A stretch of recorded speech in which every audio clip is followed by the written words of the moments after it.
Assalamualaikum warahmatullahi wabarakatuh.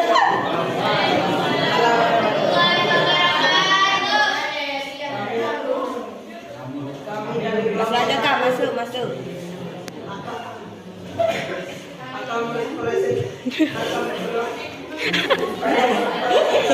Ngujub Jo. Aneh ada. Tidak bisa saya.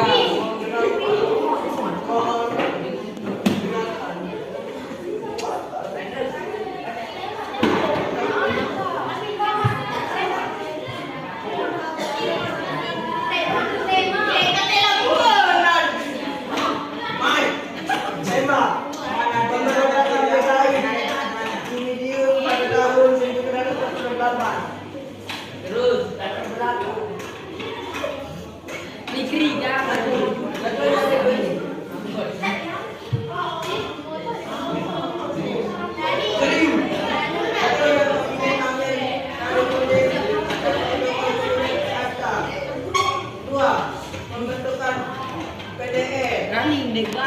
Program rasionalisasi. 4. Ikutnya perpecahan.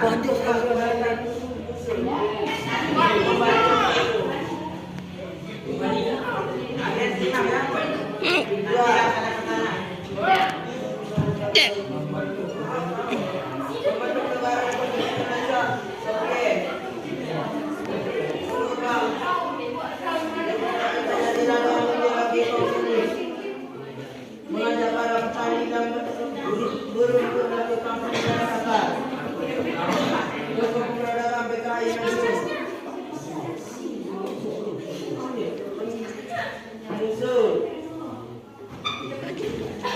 1. Musuh. 2.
Halimin, Prawirodirjo, dan Dakson dan Kolonel Dahlan.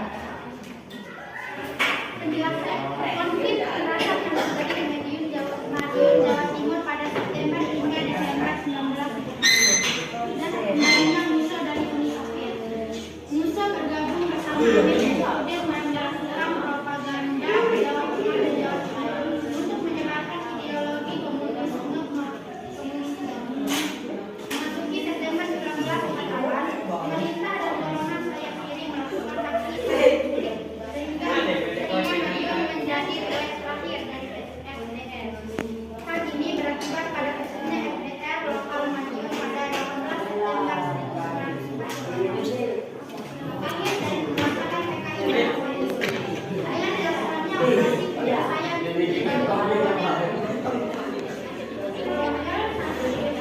dan ditembak matinya Musa dijatuhinya hukuman mati terhadap kelompok kiri lainnya, termasuk Amir Syarif. Kesimpulannya adalah pemberontakan ini dipicu oleh ketegangan politik antara PKI dan pemerintah yang berujung pada tindakan demonstrasi pemberontakan dan mempertahankan stabilitas negara.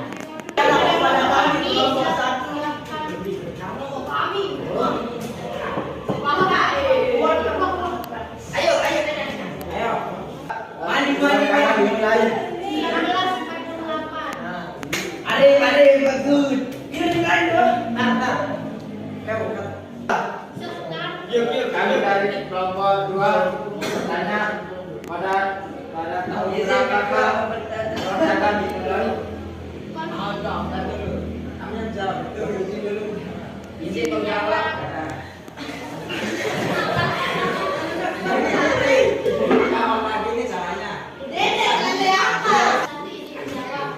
Pemberontakan dimulai dari September 1948 hingga Desember 1940. Foto Tio.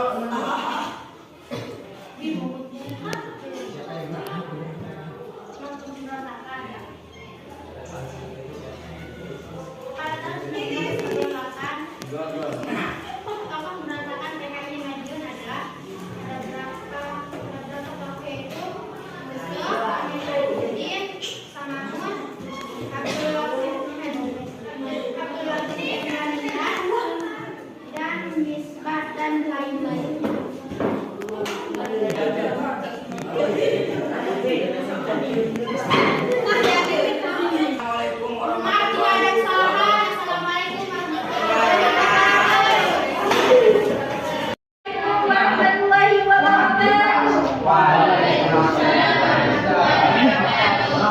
Kami dari kelompok 2 akan mempresentasikan hasil kerja kelompok kami yang bertemakan pemberontakan PRRI. Pemberontakan PRRI adalah gerakan separatis yang terjadi setelah Indonesia merdeka. Berikut adalah beberapa hal yang berkaitan dengan pemberontakan PRRI. Yang pertama, latar belakang. Pemberontakan PRRI berawal dari ketidakpuasan masyarakat terhadap pemerintah pusat yang dianggap mengistimewakan Jawa dalam pembangunan daerah. Selain itu, kondisi pemerintahan yang belum stabil dan masalah korupsi juga menjadi latar belakang pemberontakan ini. Tujuan dari PRRI ini adalah menuntut otonomi dan desentralisasi, serta menyamaratakan pembangunan dan ekonomi di seluruh Indonesia. Beberapa tokohnya antara lain, yang pertama, Letnan Kolonel Ahmad Hussein, yang kedua, Mr. Syafruddin Prawira Negara, yang ketiga, Kolonel Marudin Simbolon, yang keempat, Kolonel Khan Semua, yang kelima, Letnan Bahriah. Yang kedua, pembentukan dewan. PRRI membentuk dewan di beberapa daerah, di antaranya Dewan Banten di Sumatera Barat, Dewan Gajah di Sumatera Utara, Dewan Mangudi di Sulawesi Utara, dan Dewan Garuda di Sumatera Selatan. Penumpasan. Pemerintah pusat membentuk operasi gabungan untuk menumpas pemberontakan PRRI. Di antaranya Operasi Tegas, Operasi 17 Agustus, Operasi Sabta Marga, dan Operasi Sadar. Pada 29 Mei 19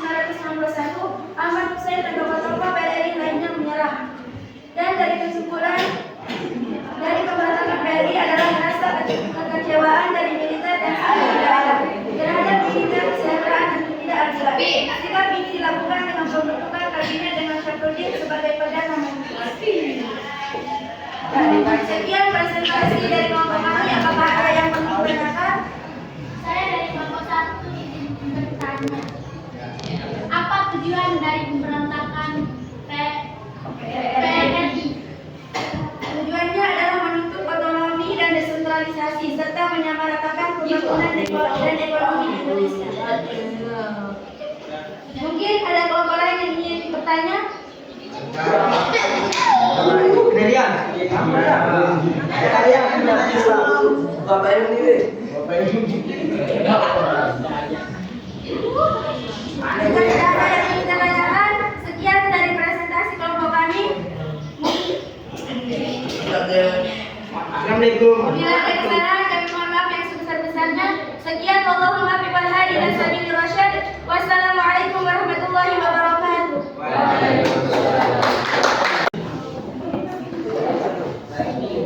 Jadi gini ya, saudara sekalian, terkait dengan presentasinya tadi sudah alhamdulillah cukup bagus.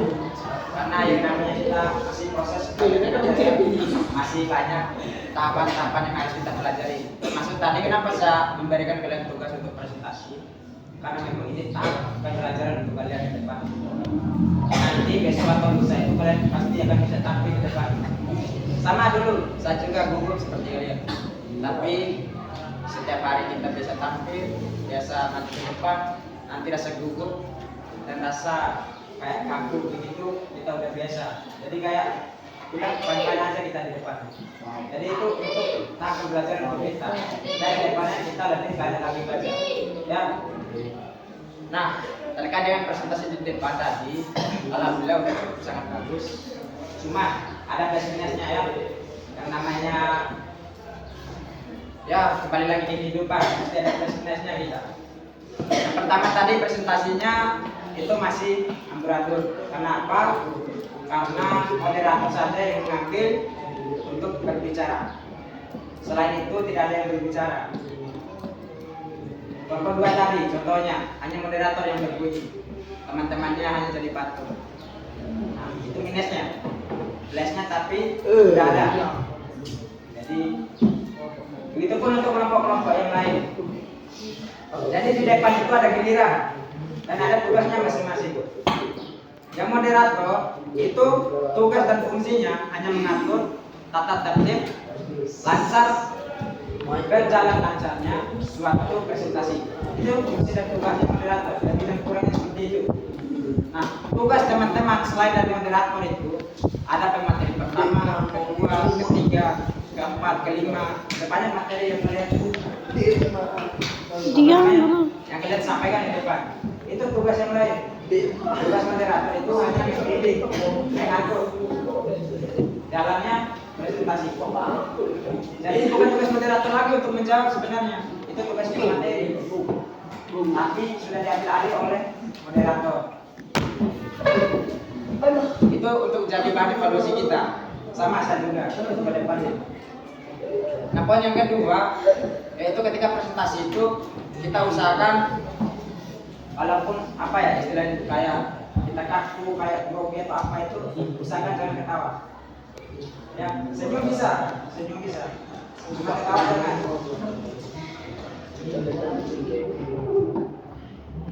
Ya, senyum aja bisa. Jadi pertanyaan saya pertama ini jadi pertanyaannya kita jawab soalan untuk kedua.